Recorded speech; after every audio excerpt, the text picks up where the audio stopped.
वाञ्छाकल्पतरुभ्यश्च कृपा सिंधु। भाग्य ही खराब है जो आप मेरे लिए राज्य की बात कर रहे हैं। मैं राजा नहीं बन सकता। क्यों? बोले संपत्ति सब रघुपति की यहाँ ही, ये सब तो राम जी का है। तो आप विचार करो, त्याग राम जी ने ज्यादा किया कि भरत जी ने ज्यादा किया? किसने ज्यादा किया? भरत जी ने ज्यादा किया। अब दूसरी है दया बीनता। राम जी बड़ी दया करने वाले हैं, लेकिन भगत जी जब जयंत ने चोंच मारी, राम जी ने बाण मारा, जयंत चारों ओर भागा, राम जी की शरण में आया, तो जानकी जी की दलीलों पर राम जी ने उसको जीवित तो छोड़ दिया, लेकिन एक आंख फोड़ दी। बोले ऐसे नहीं छोड़ूंगा। एक नयन कज तजा भवानी, एक आंख तो फोड़ ही दी। बोले थोड़ा दंड तो तुझे मिलना ही चाहिए, तूने अपराध किया है। क्योंकि राम जी का स्वभाव है अपराधी सामने आ जाए तो फिर दंड देते हैं। लेकिन धन्य है भरत जी महाराज की दया। भरत जी में कितनी दया है। अच्छा, सबसे बड़ा राम जी भरत लाल जी का कोई शत्रु है अयोध्या में तो कौन है? मंथुरा। क्योंकि जितना गड़बड़ हुई वो किसके कारण हुई? मंथुरा के कारण हुई। तो सबसे बड़ा शत्रु कौन हुआ? मंथुरा। उसी मंथुरा को श्री शत्रुघ्न जी थोड़ा दंड देने लगे, और जैसे शत्रुघ्न जी दंड देने लगे तो भरत जी को दया आ गई। और गोस्वामी जी कहते हैं भरत दयानिधि लीन छड़ाई। भरत जी ने दया करके बोले अरे इस बेचारी को क्यों मार रहे हो, ये तो दासी है, कुबड़ी है, ये तो बेचारी ऐसे ही मरी है, इसको क्यों मार रहे हो? शत्रुघ्न जी ने कहा इसको दंड मिलना जरूरी है। अच्छा, शत्रुघ्न जी ने क्यों मारा? क्योंकि कुबड़ी ने कैकेयी से कहा था कि यदि मैं तुमसे झूठ बोल रही हूं तो विधाता मुझे दंड देवे। कहा था कि नहीं? जो विधि झूठ कहूं मैं तो भी तो चौपाई याद नहीं आ रही। बोले विधाता मुझे दंड दे। तो फिर बोले विधाता दंड देता, शत्रुघ्न जी क्यों दे रहे हैं? बोले शत्रुघ्न जी इसलिए दे रहे हैं कि शत्रुघ्न जी किसके अवतार हैं? जाके सो मोरण तेरी पुनासा, नाम शत्रुघ्न वेद प्रकाशा, नाम शत्रुघ्न जाके सो मोरण तेरे पुनासा, जाके सुमिरन तेरी पुनासा, नाम शत्रुघ्न वेद प्रकाशा, नाम शत्रुघ्न वेद प्रकाशा। तो वेदों को प्रकाशित करने वाले कौन है? ब्रह्मा जी। शत्रुघ्न जी ब्रह्मा जी का ही रूप है। इसीलिए शत्रुघ्न जी ने कुबड़ी को ठीक किया। बोले तो यदि नहीं तेरे को ठीक करूंगा तो वो तेरी बात झूठी हो जाएगी, क्योंकि तूने तो झूठ बोला ही था। लेकिन शत्रुघ्न जी जब कुब्जा को दंड देने लगे तो किसको दया आई? भरत जी दया से भर गए, और भरत जी ने कहा कि इस दासी को मत मारो। भरत दया निधि लीन छड़ाई। भरत जी ने दया करके छुड़ा ली। तो आप विचार करो, दया राम जी में ज्यादा है कि भरत जी में ज्यादा है? किसमें ज्यादा हुई? भरत जी में ज्यादा है, तो उन्होंने कोई दंड नहीं दिया। त्यागवीरता, दयावीरता। तीसरी है विद्यावीरता। राम जी विद्याओं के निधान हैं। खर दूषण विराध बध पंडित। राम जी को पंडित कहा। तो राम जी तो सकल विद्याओं के निधान हैं, लेकिन श्री भरतलाल जी के लिए क्या कहा गया है? भरत जी के ज्ञान को देखकर, भरत जी के विवेक को देखकर, भरत जी की बुद्धि को देख करके, और मोनीमती तीर ठाड़ी अवलासी। कहां की चौपाई है ये? जब भरतलाल जी के ज्ञान को देखा तो सूर्यवंश के प्रथम पुरुष से, जिन्होंने सूर्यवंश की मार्गदर्शन किया है, ऐसे मुनि वशिष्ठ जो ब्रह्म ऋषि हैं, जो बड़े ज्ञानी हैं वह वशिष्ठ जी क्या कर रहे हैं? बोले मुनि मत तीर ठाड़ अबलासी। उन वशिष्ठ जी की मति भी जो है भरत जी के सामने छोटी हो गई और उन्होंने कहा, भरत मैं तुम्हारे सामने अपनी मति का कोई प्रकाश नहीं कर सकता, मेरी बुद्धि तुम्हारे सामने छोटी हो गई। जिनके सामने वशिष्ठ जी जैसे की बुद्धि छोटी पड़ जाए और भरत जी की बुद्धि का क्या कहना? भरत जी की विद्या विनय अद्भुत है। तो त्याग वीरता, दया वीरता, विद्या वीरता, और चौथी है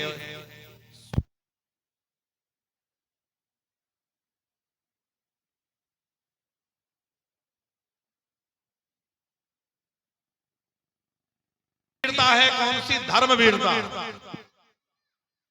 त्याग वीरता, दया वीरता, विद्या वीरता और चौथी है धर्म वीरता। राम जी ऐसे धर्मज्ञ हैं कि अपने पिता के धर्म की रक्षा के लिए उन्होंने अयोध्या का त्याग कर दिया। लेकिन और वही राम जी कितने धर्मज्ञ हैं। राम जी जरा ध्यान से सुनिएगा कि जब लक्ष्मण जी मूर्छित अवस्था में हैं तो सुसैन वैद्य को लाया गया। हनुमान जी भवन सहित ले आए। सुसैन वैद्य ने राम जी से कहा कि मैं यदि तुम्हारे भाई का इलाज करूंगा तो मेरा धर्म नष्ट हो जाएगा। राम जी ने कहा, अच्छा यदि ऐसा हो तो भले ही मेरे भाई के प्राण चले जाएं पर तुम इसका इलाज मत करना। ऐसा प्रसंग। राम जी ने कहा, जिस धर्म के लिए मैंने अपने राज्य को त्याग दिया, जिस धर्म की रक्षा के लिए मेरे पिता के प्राण चले गए, जिस धर्म के कारण मेरी प्राण प्रिया जानकी का हरण हो गया, और जिस धर्म के कारण आज लक्ष्मण जो है मृत्यु शैया पर पड़ा हुआ है, मूर्छित अवस्था में पड़ा हुआ है, तो यदि तुम्हारा वही धर्म जाता हो तो बिल्कुल उपचार मत करना। वैसे तो चिकित्सक का एक ही धर्म है, रोगी को ठीक करना, पर यदि तुम्हारे राष्ट्र का धर्म, तुम्हारी सभ्यता, तुम्हारी संस्कृति ये सिखाती हो कि नहीं शत्रु का इलाज नहीं करना, तो फिर हम तुम्हें प्रणाम करते हैं, हमें कोई शिकायत नहीं है, तुम वापस चले जाओ और लक्ष्मण का उपचार मत करो। मेरे भाई के प्राण भले ही चले जाएं पर किसी का धर्म नहीं जाना चाहिए। ये राम जी की धर्म वीरता है। लेकिन भरतलाल जी की धर्म वीरता के लिए श्री वशिष्ठ जी महाराज कहते हैं, जो न होत जग जन्म भरत को, धरणी धर्म धरत को। तो धर्म को धारण करने वाले बोले भरत हैं। यदि भरत का भूतल पर जन्म ना हुआ होता तो धर्म को धारण करने वाला कौन होता? तो भरत जी में धर्म भी विशेष है। अब पांचवा जो बात कहने जा रहे हैं बहुत सावधानी से सुनेंगे। पांचवा है सूरवीरता। सूरवीरता ऐसा नहीं है कि भरत जी केवल रोना धोना जानते हो, उनमें वीरता के लक्षण ना हो। कितने वीर हैं भरत जी? रामचरितमानस में 5 लोग अतुलित बलशाली कहे गए हैं। कौन कौन कहे गए? एक तो हम क्या मानस के वक्ता नहीं है, ये तो हमारे देवेंद्र भैया डॉक्टर साहब ने जबरदस्ती हमें मानस के मंच पे बिठा दिया। हम तो भागवत के वक्ता है, पर इस मंच की कृपा है और शिव सायुज्यवासी पूज्य गुरु जी की कृपा से हम कुछ बोल रहे हैं। अन्यथा हो तो आप लोग क्षमा करिएगा। आप सब बड़े सुधी श्रोता, बड़े अच्छे श्रोता हैं, बहुत अच्छा लग रहा है यहाँ आकर के। मानस में 5 लोग जो है अतुलित बलशाली हैं, जिनके लिए अतुलित बल शब्द का प्रयोग हुआ है। पहले हैं राम और लक्ष्मण। आवत देख अतुल बल सीवा। किसका नाम है? जब ऋषिमुख पर्वत के ओर लक्ष्मण जी और राम जी बढ़ रहे थे तो क्या कहा उनके लिए सुग्रीव ने? आवत देखे अतुल बल सीवा। राम और लक्ष्मण दोनों अतुलित बलशाली हैं। दूसरा, इंद्रजीत को, मेघनाथ को अतुलित योद्धा कहा है। इंद्रजीत अतुलित बल योद्धा है, तो इंद्रजीत मेघनाथ भी अतुलित बलशाली है। तो राम जी, लक्ष्मण जी, मेघनाथ और चौथे हैं हनुमान जी। अतुलित बलधामम हैम शैलावदेहम हनुमान जी तो अतुलित बलशाली हैं। अच्छा, दो अतुलित बलशालियों को हनुमान जी अपने कंधे पे उठा लेते हैं। किस किस को? राम और लक्ष्मण दोनों अतुलित बलशाली हैं, उनको हनुमान जी अपने कंधे पर उठा करके और लिए दो जन पीठ चढ़ाई, उड़ गए। दोनों को कंधे पर उठाकर हनुमान जी उड़ते हैं तो हनुमान जी में कितना बल होगा। और मेघनाथ जो अतुलित बल जोधा है वह भी हनुमान जी का सामना नहीं करता, क्योंकि जब भी कोई लड़ने के लिए जाता है तो रावण सावधान कर देता है कि सबका सामना करना, लक्ष्मण से सामना हो जाए, राम से सामना हो जाए, चिंता नहीं है, लेकिन उस लाल पूंछ वाले बंदर से बच के रहना, क्योंकि हनुमान जी का सामना करने की सामर्थ्य किसी में नहीं है। इसलिए मेघनाथ भी हनुमान जी के सामने नहीं आता। तो हनुमान जी सबसे बड़े अतुलित योद्धा हुए। लेकिन वही हनुमान जी जिस समय संजीवनी बूटी लेकर आ रहे थे तो पर्वत का भार हाथों पर है, और इतने बड़े हनुमान जी महाराज, अच्छा इतने बड़े पर्वत को उठाया तो हनुमान जी ने कितना बड़ा रूप बनाया होगा, जरा विचार करिए। इतना बड़ा पर्वत हथेली पर उठाने के लिए हनुमान जी ने कितना बड़ा रूप बनाया होगा। उतने बड़े हनुमान जी और उतना बड़ा पर्वत और अतुलित बलशाली हनुमान जी महाराज, हनुमान जी के बल के लिए एक बात कही गई है, बोले 10,000 हाथियों में जितना बल है उतना बल जो है एक दिग्गज में होता है। 10,000 दिग्गजों में जितना बल है उतना दिग्पाल में है, जितना 10,000 दिग्पालों में बल है उतना ऐरावत हाथी में है। 10,000 ऐरावत हाथियों में जितना बल है उतना इंद्र में बल है, और 10,000 इंद्रों में जितना बल है उतना हनुमान जी महाराज के एक रोम में बल है। अब आप विचार करिए हनुमान जी के बल की क्या ठिकाने।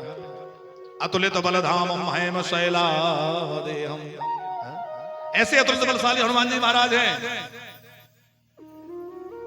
पर उन हनुमान जी महाराज को अयोध्या के ऊपर से निकलते हुए पर्वत लेकर भरत जी ने देखा, तो भरत जी ने क्या किया, बाण मार करके ऐसा बाण मारा कि जिससे जिसको भेदन किया जा रहा है वो मरे भी ना, और वो बहुत ज्यादा घायल भी ना हो, और वो नीचे भी आ जाए। हनुमान जी बाण के लगते ही पर्वत के सहित भूमि पर आ गए। और हनुमान जी थोड़े घायल तो हो ही गए। हनुमान जी को कुछ देर के लिए मूर्छा भी आ गई। भगत जी ऐसा भी रामायणों में वर्णन है, हनुमान जी कुछ समय के लिए थोड़े से मूर्छा से में चले गए।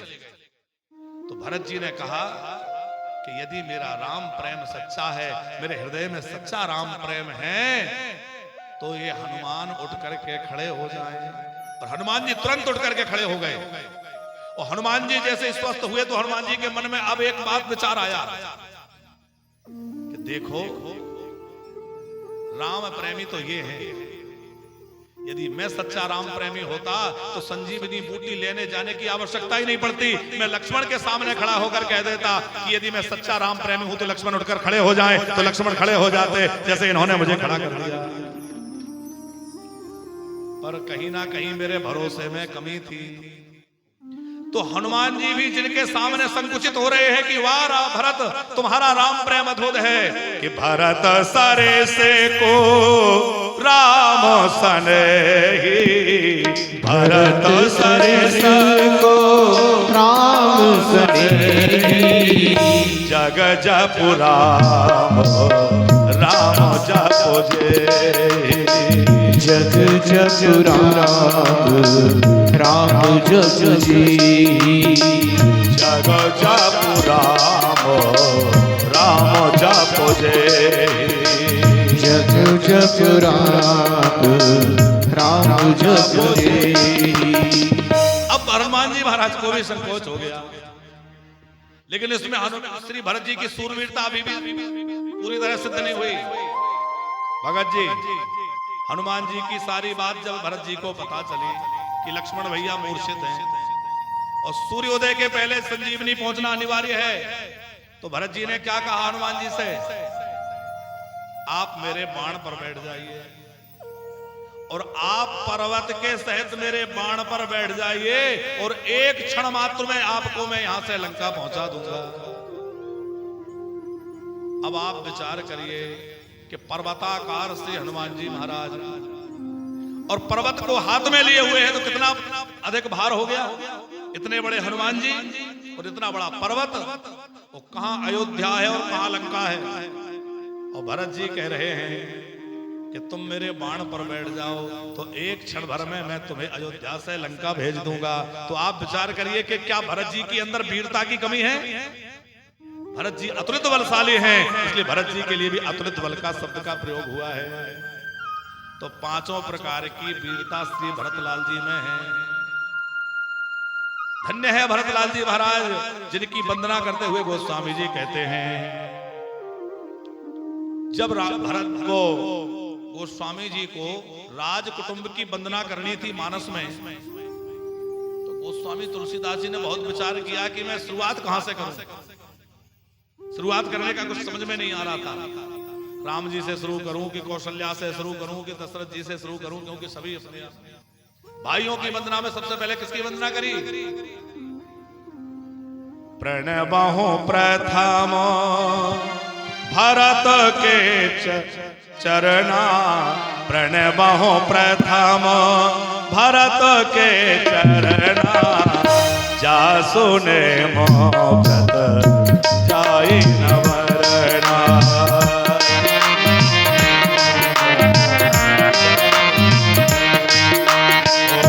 जा सुने मोव्रत जाई न वरणा, जा सुने मोव्रत जाई न वरणा। प्रणबहु प्रथम भरत के चरणा, भगत के चरणा, जा सुने मोव्रत जाई न वरणा। जा सुप्रेम व्रत जाई न वरणा। मैं भरतलाल जी के चरणों की वंदना करता हूं, क्यों? बोले जासु नेम। भरत जी जैसा नियम निभाने वाला कौन होगा? भरत जी कैसे नियम के निर्वाह करने वाले हैं? बोले जिन नियमों को देखकर बड़े बड़े मुनि सक्चा जाते हैं। नंदीग्राम में जब भरत जी बैठे तो विचार किया कि मेरे राम तो भूमि पर शयन करते हैं और मैं भी भूमि पर शयन करूंगा तो मेरी शिवकाई चली जाएगी। तो राम जी भूमि शयन करते हैं तो मैं भूमि पर नहीं, गड्ढा खोद कर बैठ जाते हैं। और ऐसे नियमों का पालन भरतलाल जी ने किया है कि जिन नियमों को देख करके और बड़े बड़े ऋषि मुनि भी सक्चा जाते हैं कि भैया नियम तो भरत जी जैसा होना चाहिए। जासु नेम व्रत जाहि न वरणा। कैसा नेम है भगत जी? श्री भरद्वाज जी महाराज कह रहे हैं, ताता भरत तुम सब विधि साधो, ताता भरत तुम सब विधि साधो। ताता भरत सब विधि साधो, ताता भरत तुम सब विधि साधो। सब विधि साधु, राम चरण अनुराग अगाधो। राम चरण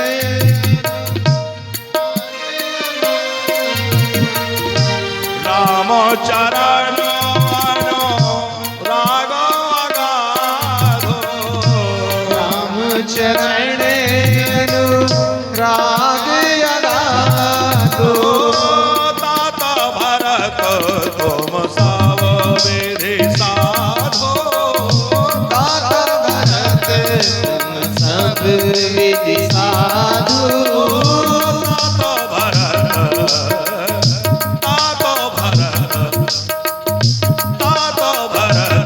तुम सब विधि साधो। भरतलाल जी सब विधि साधु है। ये बात भरद्वाज जी ने कही कि नहीं? एक दो विधि से नहीं, अब विचार करें सब विधि कौन सी विधि? भगत जी, तात भरत तुम सब विधि साधु, तो साधुओं की कितनी विधि है इस पर विचार किया जाए। श्रीमद् भागवत महापुराण। भगवान कपिल नारायण से माता देवहूति ने पूछा साधुओं के क्या लक्षण हैं? बोले तितिक्षवा कारुणिकः सुहृदया सर्वदेहिना अजात शत्रुवः शांता साधवा साधु भूषण। साधुओं के क्या लक्षण हैं? बोले पहला लक्षण साधुओं का है सहनशीलता। कोई अपमान करे या सम्मान करे, जिसमें एक समान रहे वो साधु है। और भरतलाल जी महाराज सम्मान और अपमान करने वाले दोनों के साथ एक जैसा व्यवहार करते हैं। कभी भरत जी ने अपने पूरे जीवन में सम्मान की कामना नहीं करी कि मुझे सम्मान मिले, मेरा नाम हो। अब आपको थोड़ा उनकी ससुराल ले चलें। जब चारों लाल जी का विवाह हुआ तो कोहबर में ले गए। कोहबर समझते हैं आप लोग? जब विवाह हो जाता है तो दूल्हा दुल्हन को घर के अंदर ले जाते हैं, माताएं ले जाती हैं, और वहां कुछ पूजा वूजा लोक रीति होती है, और वहां माताएं उनके साथ कुछ विनोद भी करती हैं दूल्हा दुल्हन। तो चारों दूल्हा और चारों दुल्हन कोहबर में गई भगत जी। तो सखियों ने क्या विनोद किया कि सखियों ने एक कुछ रख दिया और उसके ऊपर एक वस्त्र ढक दिया। राम जी से कहा प्रणाम करो, ये हमारी देवी है। राम जी बोले कि ऐसे पर्दाबंद देवी को हम प्रणाम नहीं करते। अरे हम तो देख लेंगे पहले कैसी देवी है, कौन सी देवी है, तो प्रणाम कर। राम जी समझ रहे थे गड़बड़ हो सकती है। राम जी बोले ऐसे बंद देवी को प्रणाम नहीं करते, पहले कपड़ा हटाओ। बोले नहीं नहीं, कपड़ा नहीं हटेगा। अब जब राम जी नहीं माने तो लक्ष्मण जी से कहा तुम प्रणाम करो। लक्ष्मण जी बोले जब हमारे बड़े भैया ने मना कर दिया तो हम तो उनकी परछाई रह के बन के रहते हैं। लक्ष्मण जी राम जी की परछाई है। बोले राम जी जो करेंगे वही हम करेंगे, राम जी मना कर रहे हैं तो हम भी नहीं करेंगे। अब नंबर तीसरे पर आया भरत जी का। भरत जी से कहा प्रणाम करो। भरत जी साष्टांग लेट गए दंडवत। सखियां जोर जोर से हंसने लगी। क्यों? क्योंकि उस कपड़े के नीचे जानकी जी की जूतियां रखी थी, चप्पलें रखी थी। और जैसे ही कपड़ा हटाया सखियों ने जोर जोर से हंसने लगी। तो भरतलाल जी क्या बोले कि देखो आप चाहे हंसी करो, चाहे विनोद करो, चाहे जो करो, पर मेरा तो धन जो है श्री सीताराम जी की चरण पादुका है। मेरी तो यही देवी है। और किसी की देवी कोई और होगी, और किसी का देवता कोई और होगा, पर मेरे देवता तो श्री सीताराम जी के चरण पादुका ही है। इनमें प्रणाम करने में मुझे कोई लज्जा नहीं है। तातो भरत तुम सब विधि साधो। वहां भी भरत जी लज्जा का अनुभव नहीं कर रहे। भरत जी आनंद विभोर हो रहे हैं कि मुझे मेरी मां के चरण पादुका मिल गई। कोई भी प्रसंग हो, भरत जी हर समय प्रसन्न रहते हैं और भरत जी के नेत्र सदा झुके रहते हैं। संत का लक्षण है कि जिसके नेत्र झुके रहें। आपने देखा होगा आपके यहाँ तो बड़े बड़े संतों का आगमन होता रहा है कि जो बहुत सिद्ध संत होते हैं वो ज्यादा दूर नहीं देखते, उनकी दृष्टि प्रायः झुकी होती है। अब आप जरा आनंद लीजिए कथा का। भरत जी वो भगत जी, अब एक तो आज भगत जी और भरत जी दोनों का नाम एक जैसा हो रहा है। तो भगत जी, राम और भरत जब छोटे छोटे थे चारों भाई, जब चारों लाल जी छोटे छोटे थे तो माताओं के सामने एक बड़ी समस्या थी कि ये पहचान कैसे हो कि राम कौन है। क्योंकि राम भरत ही की अनुहारी और सहसा लख न सकह नर नारी। कोई भी ये पहचान करने में बड़ा भ्रमित हो जाता था कि ये राम जा रहे हैं कि भरत जा रहे हैं। और जब दोनों लाल जी छोटे छोटे थे तब तो और मुश्किल था, गोल मटोल एक जैसे दिखते थे। वैसे ही राम जी वैसे ही भरत जी। तो माताएं चकरा जाए कि भाई भरत कौन सा है। कभी कभी गलती से कौशल्या भरत को उठा ले जाए, कभी कह के राम को उठा ले जाए। तो एक दिन गुरुजी को बुलाया गया। वशिष्ठ जी से पूछा कि गुरुजी आप बतलाइए कि इसमें निर्णय कैसे, हम लोग पता कैसे करा करें कि ये भरत है ये राम है। कोई विशेष, अब हम कपड़ा अलग पहना दें, कुछ कर दें वो बात तो ठीक है, पर कोई विशेष पहचान आप बतला दीजिए ताकि हमें पता चले भरत कौन है और राम कौन है। तो गुरुजी ने कहा कि कोई कपड़े से पहचान की आवश्यकता नहीं है, इसकी पहचान तो इनके साथ में है। क्या? बोले इनकी आंखों से पहचान लिया करो। राम के नेत्र सदा सामने देखते हैं और भरत जी के नेत्र सदा झुके रहते हैं। जिसके नेत्र झुके हो समझ लेना वो भरत है, क्योंकि भरत के नेत्र सदा राम जी के चरणों में झुके रहते हैं। तात भरत तुम सब विधि साधो।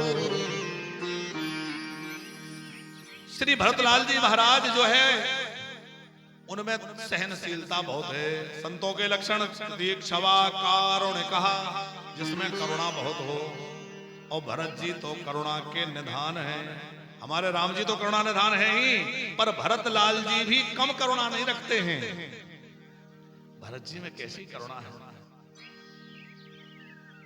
भरतलाल जी इतनी करुणा करने वाले हैं कि उनके नेत्रों में सदा जल झलझलाता रहता है। उनके नेत्र प्रायः सजल बने रहते हैं और हर कहीं उनकी करुणा की नजर होती है। वो बार बार एक ही बात कहते हैं कि जिन्हें दाम प्यारे हो, जिन्हें दाम प्यारे उन्हें दाम दे दो। मुझे राम प्यारे मुझे राम दे दो। मुझे राम प्यारे मुझे राम दे दो। मुझे राम प्यारे मुझे राम दे दो। मुझे राम प्यारे मुझे राम दे दो। जिन्हें दाम प्यारे उन्हें दाम दे दो। जिन्हें राम प्यारे उन्हें दाम दे दो। मुझे राम प्यारे मुझे राम दे दो। मुझे राम प्यारे मुझे राम दे दो। मुझे राम प्यारे मुझे राम दे दो। मुझे राम प्यारे मुझे राम दे दो।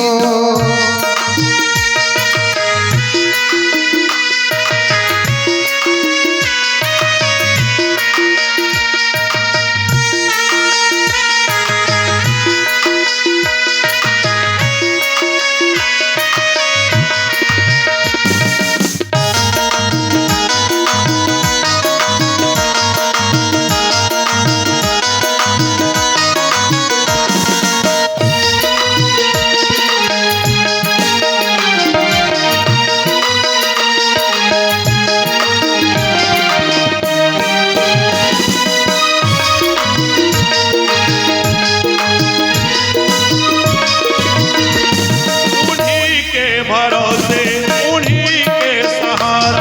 उन्हीं के भरोसे उन्हीं का सहारा। उन्हीं के भरोसे उन्हीं का सहारा। जिन्हें मैंने हर सुख दुख में पुकारा। जिन्हें मैंने हर सुख दुख में पुकारा। जिन्हें मैंने हर सुख दुख में पुकारा। जिन्हें मैंने हर सुख दुख में पुकारा। है कलाए इसी आस में अब है कराए इसी आस में अब। मुझे राम प्यारे मुझे राम दे दो। मुझे राम प्यारे मुझे राम दे दो। जिन्हें जिन्हें दाम प्यारे उन्हें दाम दे दो। जिन्हें दाम प्यारे उन्हें दाम दे दो। मुझे राम प्यारे मुझे राम दे दो। मुझे राम प्यारे मुझे राम दे दो। मुझे राम प्यारे मुझे राम दे दो। मुझे राम प्यारे मुझे राम दे दो। मुझे राम प्यारे मुझे राम दे दो। मुझे राम प्यारे मुझे राम दे दो। मुझे राम प्यारे भरतलाल जी महाराज कहते हैं मुझे और कुछ नहीं। जिनको दाम प्रिय है उन्हें दाम दे दो, पर मुझे तो राम प्रिय है, मुझे तो राम मिल जाए। भरतलाल जी में सहनशीलता, करुणा, सुहृदता ये साधुओं के समस्त लक्षण विद्यमान है। इसलिए भरद्वाज जी महाराज ने घोषणा कर दी, तातो भरत तो सावो बेधि साधो और राम चरण अनुराग अगाधो। जय हो जय हो राम चरण अनुराग अगाध। हम सबका परम सौभाग्य, हम सबके बीच में श्रीमद् भागवत आदि पुराणों के बड़े ही सरस व्याख्याता और हमारे अत्यंत हृदय प्रिय संतों के लाडले और मालवा के सुप्रसिद्ध महापुरुष पूज्य श्री प्रातः स्मरणीय नागर जी के पूज्य कृपा पात्र और बीकलपुर वाले गुरु जी के कृपा पात्र श्री पटुक जी महाराज हमारे मध्य पधारे हैं। जोरदार तालियों से उनका स्वागत।